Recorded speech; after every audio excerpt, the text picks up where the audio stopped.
感谢齐齐哈尔，感谢东北的兄弟实现了我想在雪地泡温泉这个心愿。真的，东北兄弟真把咱们当媳妇儿宠着了，不想离开东北了。自助餐厅用餐，一点都不冷。尊敬的顾客，一点都不冷。2楼自助餐厅现已开餐，根本就不冷。这这雪都是假的，都是假雪，自助餐厅用餐，根本就不冷。员工助理，看一下头发会不会粘上，看看多少分钟会结冰。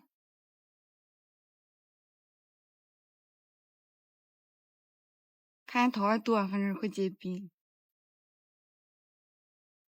小土豆们过来泡温泉吧，看一下雪一点都不冷。齐齐哈尔不只有烤串，还有滑雪，还有温泉，还有丹顶鹤。一个人耗时10个月，开着3万6的小车，沿着国境线自驾4万公里，走了大半个中国。当我到珲春的时候，在祖国的边境上看到帆船的一眼三国，右手边是朝鲜的小镇，还能看到火车站，左手边是俄罗斯。我还看到俄罗斯的红色小车在行驶，前面不远处是日本海。当我来到中国土门口岸，眺望远处的朝鲜，心里有一种油然而生作为中国人的自豪感。与中国接壤的国家更有14个，我去过中国的每一个口岸，但我感觉延吉是最让我感觉像国外的地方。路上商店全是朝鲜语，我一开始还以为是韩语。这里吃的也像国外，比如烧烤是蘸酱的，这个冷面我也是第一次吃，还有拌饭。来到水上早市，全是好吃的。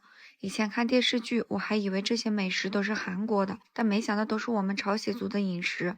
这边的人，哪怕你只是消费一个19块钱的快餐，都给你送2个免费的小菜，出门服务员都给你开门。走遍大半个中国，我没有见过服务这么好的地方。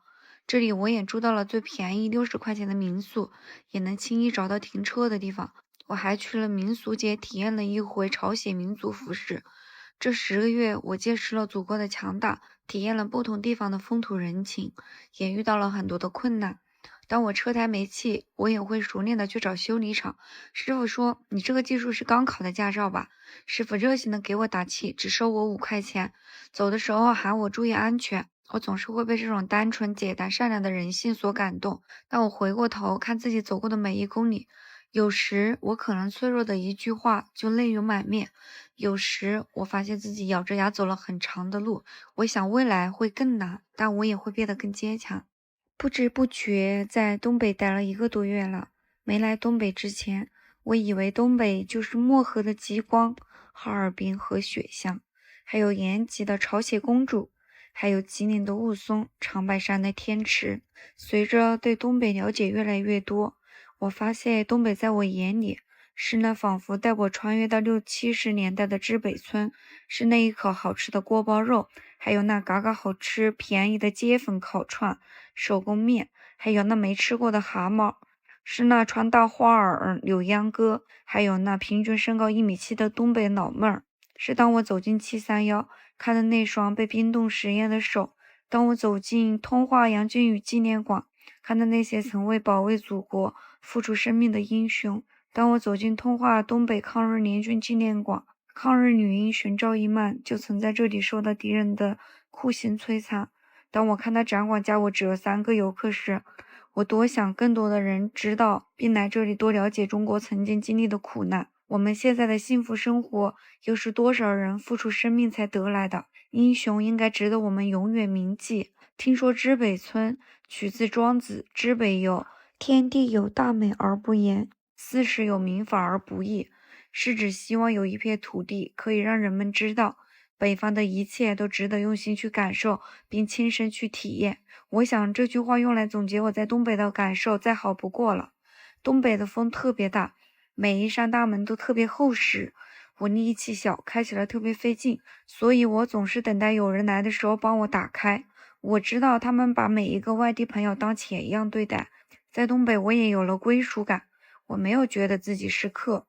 下午4点就开始天黑的东北，这里天气最冷，人却最温暖。沈阳的朋友都喊我来沈阳吃鸡架，我一个人自驾到沈阳，迷迷糊糊的，开车技术太烂，还把保险杠撞掉。没想到，因为这个我认识了沈阳文旅的局长。